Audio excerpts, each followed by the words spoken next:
Hello everyone, welcome to Guidely. कैसे हैं आप सब?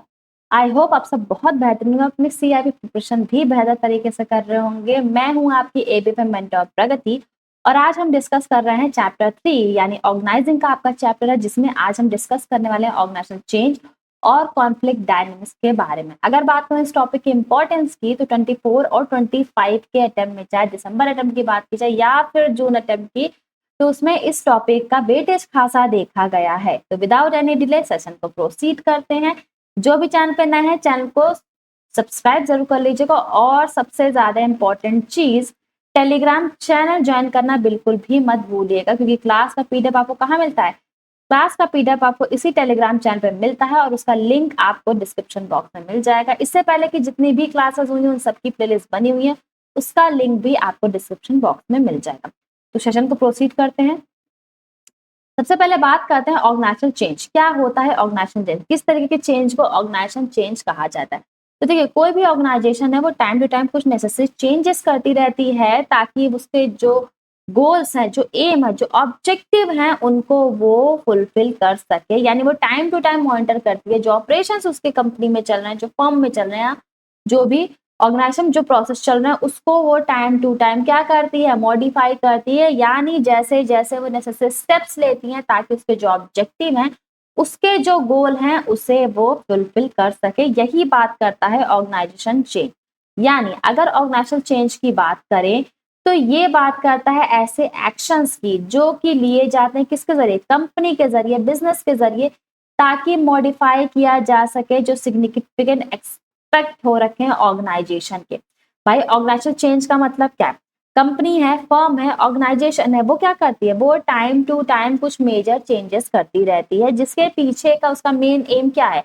भाई, अगर कोई कंपनी अपने ऑपरेशंस में कोई चेंज कर रही है, ऑपरेशन को पहले से ज्यादा एफिशिएंट बनाने के लिए करती है, इसीलिए करती है ना। भाई, उसका मेजर फोकस क्यों है कि उसके जो ऑपरेशंस है वो और इफेक्टिव मैनर में हो, जिससे प्रोडक्शन कैपेसिटी बिल्डअप हो, प्रोडक्टिविटी इनहैंस हो। और अगर प्रोडक्टिविटी इनहैंस होगी तो उसका जो मोन मोटिव है, चाहे वो सेल को टारगेट करे या फिर प्रॉफिट मैक्सिमाइज करे, वो उस टारगेट को अचीव कर लेगी।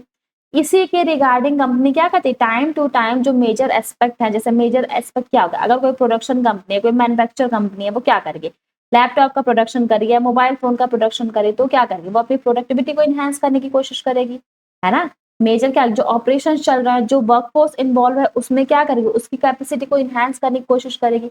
यानी वो कोशिश करेगी अगर कोई काम वो 10 दिन में कंप्लीट कर रही है तो किस अपनी प्रोडक्शन कैपेसिटी को किस तरीके से इनहेंस करे कि वो 7 डेज के अंदर ही वो कंप्लीट कर ले वो टास्क।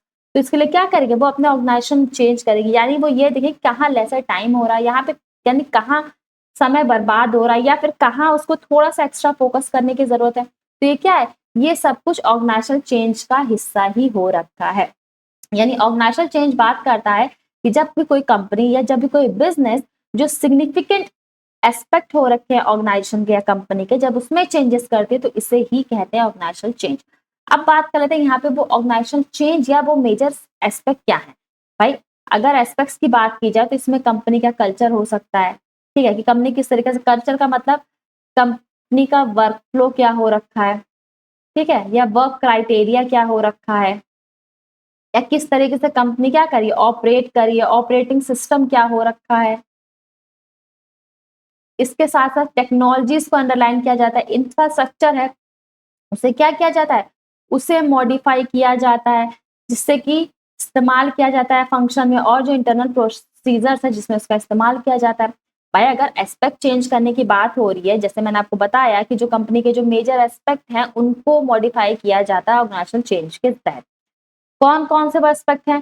भाई, कल्चर है कि भाई वर्क कल्चर कैसा हो रखा है, यानी वर्क कल्चर और बेहतर बनाया जाए, जिससे क्या हो, एम्प्लॉय और ज्यादा मोटिवेट हो, यानी एम्प्लॉय सेल्फ मोटिवेट हो, जिससे क्या करें, वो खुद ही काम करने के लिए क्या करें, वो हमेशा मोटिवेटेड ना, अपना 100% वो क्या कर सके, अपना कैपेसिटी इंक्रीज कर सके, प्रोडक्टिविटी अपनी इंक्रीज कर सके। इसके अलावा जो टेक्नोलॉजीज हैं, लेटेस्ट टेक्नोलॉजी का यूज करना, ताकि जो काम करने में 10 डेज लग रहे हैं वो कहीं ना कहीं 6 to 7 डेज में कंप्लीट हो जाए। इंफ्रास्ट्रक्चर चेंज करना, ठीक है। तो ये सब कुछ क्या है? ये सब कुछ हिस्सा हो रखा है ऑर्गेनाइजेशनल चेंज का। आई होप आपको ऑर्गेनाइजेशनल चेंज अच्छे समझ में आ गया होगा।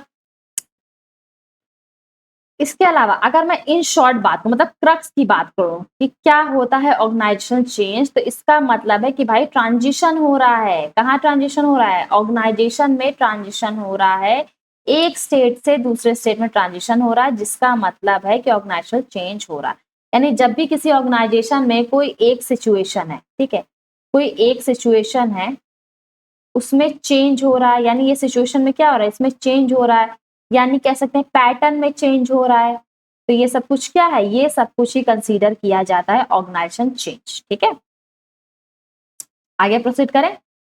ओके, अब बात करते हैं कैटेगरीज ऑफ ऑर्गेनाइजेशनल चेंज, यानी कितने तरीके के ऑर्गेनाइजेशनल चेंजेस किसी भी फर्म में, किसी भी कंपनी में या किसी ऑर्गेनाइजेशन में हो सकते हैं। तो अगर बात की जाए चेंजेस की, तो मेजर तौर पे 3 टाइप्स ऑफ चेंजेस देखे जाते हैं। ठीक है, डबल स्टार मार्क कर लीजिएगा, आपके एग्जाम में कई बार पूछा गया है। तो मेजर तौर पे 3 टाइप ऑफ चेंजेस हैं जो ऑर्गेनाइजेशन में देखे जाते हैं। सबसे पहला है डेवलपमेंट चेंज, दूसरा है ट्रांजिशनल चेंज और तीसरा है ट्रांसफॉर्मेशनल चेंज। तो ये मेजर 3 टाइप ऑफ चेंजेस हैं जो किसी भी ऑर्गेनाइजेशन में देखे जाते हैं।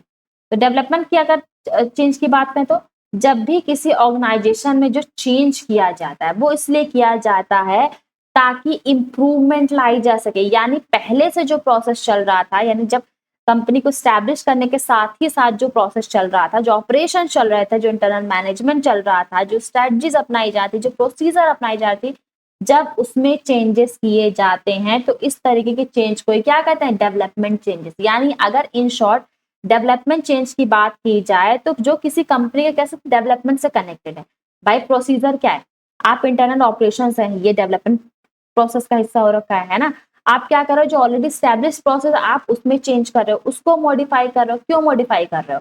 ताकि आप प्रोडक्शन कैपेसिटी इंक्रीज कर सको, ताकि आप प्रोडक्टिविटी और इनहैंस करो। ताकि क्या होगी भाई, जब प्रोडक्टिविटी इनहैंस होगी तो क्या होगा, काम को और एफिशिएंट मैनर से हो पाएगा और इफेक्टिव तरीके से वर्क फ्लो मैनेज हो पाएगा, है ना। उससे क्या होगा, उससे जाहिर सी बात है प्रोडक्शन भी आप इंक्रीज होगा। भाई कोई मैन्युफैक्चरिंग कंपनी है, अगर वहां के प्रोसेस में चेंजेस किए जा रहे हैं, प्रोसीजर्स में चेंजेस किए जा रहे हैं, जो पहले जो स्ट्रेटजीज अपनाई जा रही हैं उसको टाइम टू टाइम चेंज किया जा रहा है, ताकि देखा जा सके कैसे प्रोडक्शन को इनहैंस किया जा सके, कैसे इफेक्टिव मैनर में काम को किया जा सके। तो इससे क्या होगा, इसका बेनिफिट तो मिलेगा ना भाई, प्रोडक्शन कैपेसिटी इनहैंस हो जाएगी, एम्प्लॉयज और ज्यादा मोटिवेट होंगे। तो जिस काम को करने में भाई 10 से 15 दिन लग रहे थे, वो काम तो 6 से 7 दिन में कंप्लीट हो जाएगा, है ना। तो ये सब क्या, ये चेंज कंसीडर किया जाता है डेवलपमेंट चेंज का। वहीं अगर ट्रांजिशनल चेंज की बात की जाए, तो ट्रांजिशनल चेंज कहता है कि बात की जाए, तो इसके तहत जब क्या कहते हैं, ऑर्गेनाइजेशन क्या होता है, मतलब अगर एक स्टेट में, मान लीजिए एक स्टेट मतलब यूपी में ऑलरेडी कोई ऑर्गेनाइजेशन हो रखा है, यूपी से हट करके अगर इसे एमपी में स्टैब्लिश किया जा रहा है, यानी एक जगह से दूसरी जगह में, क्या कह रहा है कि ऑर्गेनाइजेशन जो है वो मूव हो रखा है, ऑर्गेनाइजेशन इसके जो करंट स्टेट है उससे मूव होकर किसी नए स्टेट में जाता है, ताकि जो प्रॉब्लम है उसे सॉल्व किया जा सके। यानी मर्जर होता है, एक्विजिशन होता है या फिर ऑटोमेशन होता है। ट्रांजिशन चेंजेस के स्तर में मतलब समझो, या तो जो ऑर्गेनाइजेशन है वो एक स्टेट से दूसरे स्टेट में क्या हो रहा है, मूव हो रहा है। यानी जैसे आपने कई बार सुना होगा कि कंपनीज का मर्जर हो रहा है या किसी कंपनी को एक्वायर किया जा रहा है, ऑटोमेशन हो रहा है। तो ये सब कुछ क्या है, ये सब कुछ हिस्सा हो रखा है ट्रांजिशनल चेंज का। वहीं अगर ट्रांसफॉर्मेशनल चेंज की बात की जाए, आई होप आपको यहाँ पे विजिबल है, ठीक है। तो ट्रांसफॉर्मेशनल चेंज की अगर बात की जाए, तो जो फंडामेंटल बेसिस पे कल्चर्स को मॉडिफाई किया जा रहा है, कोर वैल्यूज को, ऑपरेशंस को मॉडिफाई किया जा रहा है, तो इसे ही कहा जाता है कि ट्रांसफॉर्मेशनल चेंज। यानी इसका मतलब क्या, पूरी तरीके से जो ऑपरेशंस हैं, ठीक है, जो ऑपरेशंस हैं उन ऑपरेशंस को आप क्या करो, पूरा का पूरा ट्रांसफॉर्म कर रहे हो, ठीक है। यानी मान लीजिए किसी कंपनी ने कोई भी एक प्लान ए अपनाया और उसका ऑब्जेक्टिव था कि भाई सेल को मैक्सिमाइज करने के तहत उसने एक प्लान ऑप्ट किया। लेकिन जब उसने देखा कि भाई जब प्लान एक्शन में लाया गया, तो ये देखा, जो कंपनी के सीईओ थे या फिर जो मैनेजमेंट हेड थे, उन्होंने ये देखा कि जिस इफेक्टिव मैनर में हमने सोचा था कि ये प्लान वर्क करेगा, उस इफेक्टिव मैनर में ये काम नहीं कर रहा है। इसका मतलब कहीं ना कहीं इसके कल्चर में चेंज करने की जरूरत है, या फिर कैसे जो कोर वैल्यूज हैं या फिर जो ऑपरेशनल स्टेप हो रखे हैं, ऑपरेशनल का जो प्रोसेस हो रखा है, उसमें कहीं ना कहीं चेंजेस करने की जरूरत है, ताकि जो इफेक्टिव मैनर में हमने सोच रखा था, जिस ओपिनियन के साथ हमने इस प्लान को स्टार्ट किया था, इस एक्शन को लिया था, और जो हमारा गोल था कि भाई प्रॉफिट मैक्सिमाइज करना, उसको फुलफिल किया जा सके। यानी ट्रांसफॉर्मेशन का मतलब कि भाई आपने कोई एक प्लान दिया, उस प्लान को आप एक्शन लेकर के आए, लेकिन जब आप उसको फॉलो अप करने लगे तो आपने देखा कि वो आपको डिजायर्ड रिजल्ट नहीं दे रहा है। तो ऐसे केस में क्या करेंगे, जो मेन कोर वैल्यूज है उसे ही चेंज किया जा रहा है, ऑपरेशंस में ही अगर चेंजेस लाए जा रहे हैं, उसको मॉडिफाई किया जा रहा है, तो उसी को ही कंसीडर किया जाता है ट्रांसफॉर्मेशनल चेंजेस। आई होप आपको ये 3 टाइप ऑफ चेंजेस समझ में आ गए, क्योंकि आपके एग्जाम पॉइंट ऑफ व्यू से काफी ज्यादा इंपॉर्टेंट है। तो अगर ये समझ में आ गया है तो बात करते हैं अपने नेक्स्ट टॉपिक की, जो कि है कॉन्फ्लिक्ट डायनेमिक्स। अच्छा, कॉन्फ्लिक्ट का मतलब क्या होता है? भाई कहते हैं ना कॉन्फ्लिक्ट हो गया या फिर इंप्लॉय, एक लाइन जो हमेशा की ऑर्गेनाइजेशन और एम्प्लॉय, इनके इंटरेस्ट में किसी भी तरीके से कॉन्फ्लिक्ट नहीं होना चाहिए। ठीक है, कई बार मैंने आपको बताया कि ऑर्गेनाइजेशन का जो इंटरेस्ट है, इंप्लॉयज का जो इंटरेस्ट है, वो दोनों सेम ही लेवल पे होना चाहिए, सेम ही वे में होना चाहिए। अगर इनके बीच में कोई कॉन्फ्लिक्ट अराइज होता है तो किसी भी ऑर्गेनाइजेशन के लिए ग्रो कर पाना पॉसिबल नहीं है। भाई आप सोचो, ऑर्गेनाइजेशन सोच रहा है अपने हिसाब से, ऑर्गेनाइजेशन अपना प्रॉफिट सोच रहा है। इंटरेस्ट का मतलब क्या, ऑर्गेनाइजेशन अपना प्रॉफिट सोच रहा है और क्या कहता है, वो एम्प्लॉय से भी एक्सपेक्ट कर रहा है कि भाई एम्प्लॉय हमारे ऑर्गेनाइजेशन का हिस्सा है, तो वो भी उसी लेवल पे सोचे जिस तरीके से हम सोच रहे हैं। लेकिन एम्प्लॉय अपनी पर्सनल ग्रोथ सिर्फ देख रहा है, तो क्या होगा, एम्प्लॉय का जो इंटरेस्ट है वो अलग, ऑर्गेनाइजेशन जो इंटरेस्ट है वो अलग, तो ये क्या होगा, कॉन्फ्लिक्ट होगा, कॉन्फ्लिक्ट ऑफ इंटरेस्ट हो जाएगा ना। कि और अगर ऐसे केस में क्या कोई भी ऑर्गेनाइजेशन, कोई भी कंपनियां, कोई भी बिजनेस ग्रो कर पाएगा? नहीं कर पाएगा ना, क्योंकि भाई ऑर्गेनाइजेशन कुछ और चाह रहा है, एम्प्लॉय कुछ और चाह रहा है। तो ऐसे में प्रॉफिट अर्न करना तो वैसे सपने के जैसा ही है। उस ऑर्गेनाइजेशन के लिए मार्केट में स्टैंड कर पाना, सरवाइव कर पाना भी बहुत ज्यादा मुश्किल हो जाएगा। ठीक है, तो इसीलिए कहा जाता है कि भाई, इसीलिए ऑर्गेनाइजेशन क्या करता है, एम्प्लॉयज को मोटिवेट करता है, ताकि जिस वे में ऑर्गेनाइजेशन सोच पा रहा है उसी वे में एम्प्लॉय भी सोचे, मोटिवेटेड हो और काम को अपना इफिशिएंट मैनर में करे, जिससे कि जो अल्टीमेट गोल है बिजनेस का, प्रॉफिट अर्न करना, सरवाइव करना, वो फुलफिल हो सके। तो ये तो मैंने आपको बताया था कॉन्फ्लिक्ट ऑफ इंटरेस्ट के बारे में। अब जरा डिटेल मैंने बात करते हैं कॉन्फ्लिक्ट होता क्या है। ठीक है, कॉन्फ्लिक्ट डायनामिक्स समझने के लिए पहले ये जानना जरूरी, कॉन्फ्लिक्ट का मतलब क्या था। कॉन्फ्लिक्ट का मतलब क्या है भाई, दो लोग अलग तरीके से सोच रहे हैं, ऑर्गेनाइजेशन का गोल अलग, कंपनी का गोल अलग, लेकिन एम्प्लॉय का गोल इंटरेस्ट अलग हो रखा है, तो क्या कॉन्फ्लिक्ट ही तो हुआ ना। कॉन्फ्लिक्ट को देखिए दो प्राइमरी वेज में डिफाइन किया जा सकता है। जब भी कभी ऐसा आर्ग्यूमेंट होता है जो कि डिफरेंट स्टेज पे होता है कॉन्फ्लिक्ट प्रोसेस के, फंडामेंटली वो अल्टर होता है एनवायरनमेंट में, और जो इंट्रैक्शन होता है बिटवीन एक्टर्स जो जगह लेता है, साथ ही साथ जो कॉन्सेप्ट ऑफ कॉन्फ्लिक्ट है वो डायनेमिक होता है अपने कोर स्टेज पे। यानी कह सकते हैं भाई, डिफरेंट स्टेजेस पे जो ऑर्गेनाइजेशन होता है, यानी कॉन्फ्लिक्ट प्रोसेस के दौरान जो आर्ग्यूमेंट्स होते हैं फंडामेंटल लेवल पे कि अल्टर करना चाहिए या फिर नहीं, इन्वायरमेंट में चेंजेस करना चाहिए नहीं। जैसे मान लीजिए मैनेजमेंट का मानना है कि चेंजेस जरूरी हैं, ठीक है, हेड का मानना है चेंज जरूरी, लेकिन जो एम्प्लॉयज कर रहे हैं उनका मानना है कि नहीं भाई, नहीं जरूरी है, अभी जिस तरीके से पैटर्न से काम किया जा रहा है, अगर उसी पैटर्न को फॉलो किया जाए कुछ टाइम तक तो आगे ग्रोथ देखने को मिलेगी। तो क्या हुआ, कॉन्फ्लिक्ट ही तो हुआ ना। यानी इंट्रैक्शन हो रहा है बिटवीन एक्टर्स, और क्या होता है कॉन्सेप्ट ऑफ कॉन्फ्लिक्ट अलग अलग स्टेजेस पे, इसे क्या क्या इसे कहा जाए कॉन्फ्लिक्ट डायनेमिक्स। अच्छा देखिए, ये आपके एग्जाम में ना पूछा गया है, लेकिन इससे ज्यादा आपसे पूछा गया कॉन्फ्लिक्ट स्ट्रेटजीज क्या, कि भाई अगर कॉन्फ्लिक्ट अराइज हो रहा है तो ऐसे केस में कौन कौन सी स्ट्रेटजीज अपनानी चाहिए। तो कॉन्फ्लिक्ट क्या है कि भाई डिफरेंट स्टेजेस पे, जब कॉन्फ्लिक्ट प्रोसेस क्या है भाई, आर्गुमेंट्स हो रहा है, ठीक है, जो कॉन्फ्लिक्ट प्रोसेस के डिफरेंट स्टेजेस पे जो आर्गुमेंट्स होता है फंडामेंटल अल्टर को लेकर के, कि फंडामेंटली कि अल्टर करने को इन्वायरमेंट चेंज होना चाहिए, प्रोसेस चेंज होना चाहिए, जिसमें इंटरेक्शन हो रहा है एक्टर के बीच में, या फिर जो कॉन्सेप्ट हो रखा है कॉन्फ्लिक्ट में उनके बीच में जो चेंजेस हो रहे हैं, इसे कहा जाता है कॉन्फ्लिक्ट डायनामिक्स। ठीक है, अब बात करते हैं conflict resolution strategy, double star mark कर लीजिएगा, बहुत इंपॉर्टेंट है। आपके कॉन्फ्लिक्ट डायनामिक्स में आपके कॉन्फ्लिक्ट रिजोल्यूशन स्ट्रेटजी पूछा था, किस तरीके से जो कॉन्फ्लिक्ट अराइज हो रहा है, कॉन्फ्लिक्ट कह सकते हैं जो मतभेद अराइज हो रहा है, ठीक है, कॉन्फ्लिक्ट का मतलब ऐसा समझिए मतभेद जो अराइज हो रहा है उसको किस तरीके से रिजोल्व किया जा सके, किस तरीके से उसको सॉल्व किया जा सके। तो इसके रिगार्डिंग 5 स्ट्रैटेजी है जिसके जरिए कॉन्फ्लिक्ट को रिजोल्व किया जा सकता है। ये वो 5 स्ट्रैटेजी हैं। यानी सबसे पहली चीज तो क्या करना चाहिए भाई, अगर जितना हो सके वो कॉन्फ्लिक्ट को ही इग्नोर कर दो। यानी जो प्रॉब्लम हो रखी है, कह रहा है पहला स्टेज कहता है कि भाई आप प्रॉब्लम कोई जितना हो सके उस प्रॉब्लम से बच के रखो, मतलब बिल्कुल आप उस प्रॉब्लम की तरफ ध्यान ही मत दो, प्रॉब्लम आप उस कॉन्फ्लिक्ट तरफ ध्यान ही नहीं दोगे तो ये अपने आप वो स्ट्रेटजी हो गई, एक तरीका हो गया कॉन्फ्लिक्ट को रिजॉल्व करने का, यानी बिल्कुल अलग हो जाओ आप कॉन्फ्लिक्ट से, कॉन्फ्लिक्ट को पूरी तरह से आप इग्नोर कर दो। ये पहला कहता है कि भाई अगर कोई भी कॉन्फ्लिक्ट अराइज हो रहा है तो जितना जितना हो सके आप उस पर ध्यान मत दो, आप अपना काम करते रहो, तो ये एक तरीका है कि आप कॉन्फ्लिक्ट को अवॉइड कर सकते हो, यानी कॉन्फ्लिक्ट को रिजॉल्व कर सकते हो। आप ध्यान ही नहीं दे रहे हो तो अपने आप रिजॉल्व हो गया।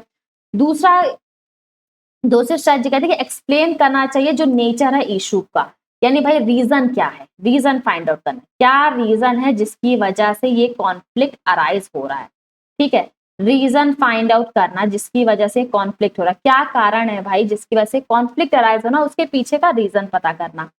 थर्ड स्ट्रेटजी कहती है कि ऑर्गेनाइज करना meeting between various parties involve, यानी कॉन्फ्लिक्ट में जो जो पार्टीज इन्वॉल्व है, यानी जिन जिन चीज के बीच, जिन लोगों के बीच में, जिन पार्टीज के बीच में मतभेद हो रखा है, उनके रिगार्डिंग एक मीटिंग अटेंड करना, मीटिंग शेड्यूल करना, ताकि भाई जो रीजन है वो पता लगा जा सके कि भाई जो जिन जो जैसे मान लीजिए किसी एम्प्लॉय और कंपनी के बीच या एम्प्लॉय और मैनेजर के बीच में कोई कॉन्फ्लिक्ट अराइज हो गया, तो क्या कहता है थर्ड स्टेप, क्या कहता है थर्ड स्ट्रेटजी क्या है कि भाई जो जो पार्टीज इन्वॉल्व इस कॉन्फ्लिक्ट में उनका एक उनकी मीटिंग की जाए, उनके बीच मीटिंग की जाए आपसी बातचीत से, ताकि इस कॉन्फ्लिक्ट को क्या किया जा सके, इस बातचीत के जरिए जो कॉन्फ्लिक्ट है, जो मतभेद है, उसे दूर किया जा सके। फोर्थ स्टेप कहता है कि आइडेंटिफाई करना सोल्यूशन, की भाई कोई एक सोल्यूशन निकालना जिसके जरिए क्या है, अगर सिर्फ कॉन्फ्लिक्ट की ही बात होगी तो क्या सोल्यूशन मिलेगा, नहीं ना, तो कॉन्फ्लिक्ट तो अब हो गया, मतभेद तो हो गए, अब इसके लिए रेमेडी क्या करनी चाहिए, इसके लिए क्या तरीके अपनाना चाहिए, तो आइडेंटिफाई करना सोल्यूशन को, कि जो कॉन्फ्लिक्ट है, जो मतभेद होगा, अब चलो प्रॉब्लम अराइज हो गई, लेकिन इसका सोल्यूशन क्या है, सोल्यूशन का फाइंड आउट करना। और लास्ट कह रहा है कि मेंटेन करना विजन और फॉलो अप करना सिचुएशन को रिगार्डिंग द कॉन्फ्लिक्ट, यानी समझदारी बनाए रखना, ऐसा ना हो कि भाई कॉन्फ्लिक्ट अराइज है तो आप कॉन्फ्लिक्ट पे ही सिर्फ ध्यान दे रहे हो, प्रॉब्लम से उसको सॉल्व करने पे ध्यान नहीं दे रहे हो, और साथ ही साथ क्या करना भाई, देखना कि सिचुएशन कहीं हद तक ठीक हो पा रही है या फिर जो नेसेसरी स्टेप्स आप ले रहे हो उनका असर हो पा रहा है या नहीं, यानी जो कॉन्फ्लिक्ट अराइज है वो रिजॉल्व हो पा रहा है या फिर नहीं। तो ये टोटल 5 स्ट्रेटजीज हैं regarding the conflict resolution. I hope आपको ये अच्छे समझ में आ गया होगा। तो ये अच्छे समझ में आ गया तो क्वेश्चन सॉल्व कर लेते हैं रिलेटेड, ठीक है, क्योंकि कॉन्सेप्ट की क्लियरिटी तब होती है जब हम एमसीक्यू प्रैक्टिस करते हैं। फर्स्ट एमसीक्यू कह रहा है 2 स्टैंड बेस्ड क्वेश्चन है, न्यू पैटर्न बेस्ड क्वेश्चन है आपका ये। फर्स्ट स्टैंड कह रहा है ऑर्गेनाइजेशनल चेंज में इन्वॉल्व स्ट्रक्चरल, स्ट्रेटेजिक और कल्चरशिप, यानी जब भी कभी ऑर्गेनाइजेशन में चेंज की बात होती है इसका मतलब स्ट्रक्चर वाइज चेंजेस हो रहा है, स्ट्रेटजी में चेंजेस हो रहा है, या फिर कल्चर या फिर वर्क कल्चर में शिफ्ट की बात होती है। सेकंड स्टेटमेंट कह रहा है कि ऑर्गेनाइजेशनल चेंज रिफर करता है सिर्फ और सिर्फ कि एम्प्लॉयज की डेजिग्नेशन, यानी एम्प्लॉय की पोस्ट को चेंज कर दिया, ठीक है, एम्प्लॉय की पोस्ट को चेंज कर दिया, बस यही हो रखा है ऑर्गेनाइजेशनल चेंज। तो क्या ये सही है? ये बिल्कुल भी सही नहीं है, क्योंकि ऑर्गेनाइजेशन चेंज में बात करता है कि भाई स्ट्रेटजी वाइज आप चेंजेस कर रहे हो, आपको लग रहा है जो स्ट्रेटजी अपनाए थे वो सही नहीं है, जो वर्क कल्चर है वो सही नहीं, जो स्ट्रक्चर है वो सही नहीं, तो इसमें जो चेंजेस करते हो इसे ही कहा जाता है ऑर्गेनाइजेशनल चेंज। तो राइट आंसर क्या है? राइट आंसर है आपका सिर्फ और सिर्फ पहला स्टेटमेंट सही है, तो राइट आंसर है आपका बी। नेक्स्ट क्वेश्चन की बात करते हैं, मैच द कॉलम का क्वेश्चन है और इसको सॉल्व करने का मैंने आपको तरीका क्या बताया, कीवर्ड्स फाइंड करिए और बस इलिमिनेट करना शुरू कर दीजिए। कीवर्ड्स कैसे फाइंड करेंगे? डेवलपमेंट चेंज की बात हो रही है, ठीक है, इसके बाद बात हो रही है ट्रांजिशनल चेंज की बात हो रही है, फिर ट्रांसफॉर्मेशनल चेंज की बात हो रही है। भाई डेवलपमेंट चेंज का मतलब क्या है कि आप डेवलपमेंट, यानी डेवलपमेंट का मतलब क्या, प्रोसेस में कुछ चेंजेस कर रहे हो, है ना, प्रोसेस में कुछ चेंजेस कर रहे हो, स्ट्रेटजीज में चेंजेस कर रहे हो, या फिर कहीं ना कहीं प्रोसीजर में चेंज कर रहे हो। तो मुझे क्या मिल गया, मुझे कीवर्ड क्या मिल गया, मुझे कीवर्ड मिला कि डेवलपमेंट चेंजेस की बात हो रही है, तो प्रोसेस को चेंज करने की बात हो रही है। अब मैं देखूंगी यहाँ पे प्रोसेस की बात क्या की गई है, क्या ऑप्शन ए में प्रोसेस की बात की गई है? बेशक की गई है। इसका मतलब मुझे ये पता चला कि ए को मैच करना है फर्स्ट से। अब मैं ऑप्शन फाइंड आउट करूंगी जहां ए को फर्स्ट से मैच किया गया। क्या लास्ट से यहाँ पे आप चेक करना शुरू कीजिएगा हमेशा, क्या ए डी में मैच किया गया ए को फर्स्ट से? नहीं। सी में मैच किया गया? बिल्कुल भी नहीं। बी में मैच किया? बिल्कुल भी नहीं। लेकिन क्या ए में मैच किया? बिल्कुल सही, ए में ही आई को मैच किया गया फर्स्ट, यानी राइट ऑप्शन मेरा क्या हो जाएगा? राइट ऑप्शन मेरा हो जाएगा यहाँ पर ए। यानी आपने देखा मुझे पूरा चेक करने की भी जरूरत नहीं पड़ी, एक बार क्रॉस चेक कर लेते हैं। ट्रांजिशनल चेंज क्या बात करता है भाई? जब भी कभी एक स्टेट से दूसरे स्टेट में जब मूविंग हो रहा है, यानी मर्जर हो रहा है, एक्विजिशन हो रहा है, तो बात करता है ट्रांजिशनल चेंज। वहीं जब कोर वैल्यूज में चेंजेस की बात आती है, फंडामेंटल लेवल पे चेंजेस की बात आती है, तो वो क्या रिफर करता है, वो रिफर करता है ट्रांसफॉर्मेशनल चेंज। तो राइट ऑप्शन आपका क्या हो गया, राइट ऑप्शन है आपका ए। आई होप आपको ये अच्छे से समझ में आ गया होगा। तो आज की क्लास में हमने क्या डिस्कस किया, आज की क्लास में हमने ऑर्गेनाइजेशनल चेंज का प्रोसेस डिस्कस किया। और अगर आप चाहते हो कि आपको इसी तरीके से सिस्टमैटिक वे में क्लासेस मिलती रहें, तो सीआईबी का फाउंडेशन बैच ज्वाइन करना बिल्कुल भी मत भूलेगा, क्योंकि अभी इस समय फ्लैट 50% डिस्काउंट आपको अवेलेबल हो रहा है। यानी अगर आप बैंकर्स प्रो का कोड यूज करते हैं तो आपको 50% डिस्काउंट मिलने वाला है, और साथ ही साथ बहुत सारे बेनिफिट मिलने वाला है आपको इस फाउंडेशन बैच के जरिए, क्योंकि आपका सीआईबी एग्जाम भी पास आ रहा है और सीआईबी का सिलेबस वास्ट है और एक प्रॉपर स्ट्रेटजी की जरूरत है ताकि आप अपने एग्जाम को क्लियर कर सके। और वो आपको इस फाउंडेशन बैच के जरिए मिलती है, क्योंकि इसमें आपको मिलती है 250+ live classes, doubt solving session, previous year paper पे special session, PDF notes, MCQs, 50+ CIB test और भी बहुत कुछ। तो ये सारे बेनिफिट आपको मिलने वाले इस फाउंडेशन बैच के जरिए। तो what are you waiting for, फटाफट से जाइए बैच में एनरोल करिए और अपने सीआईबी की प्रिपरेशन को शुरू करिए, बिल्कुल भी डिले मत करिए। इसके अलावा टेलीग्राम चैनल ज्वाइन करना बिल्कुल भी मत भूलिएगा, लिंक आपको डिस्क्रिप्शन बॉक्स में मिल जाएगा। टेलीग्राम चैनल के जरिए आप मुझसे जुड़ सकते हैं, 1-to-1 ट्रैक कर सकते हैं, क्लास का पीडीएफ भी आपको इसी टेलीग्राम चैनल के जरिए ही मिलता है।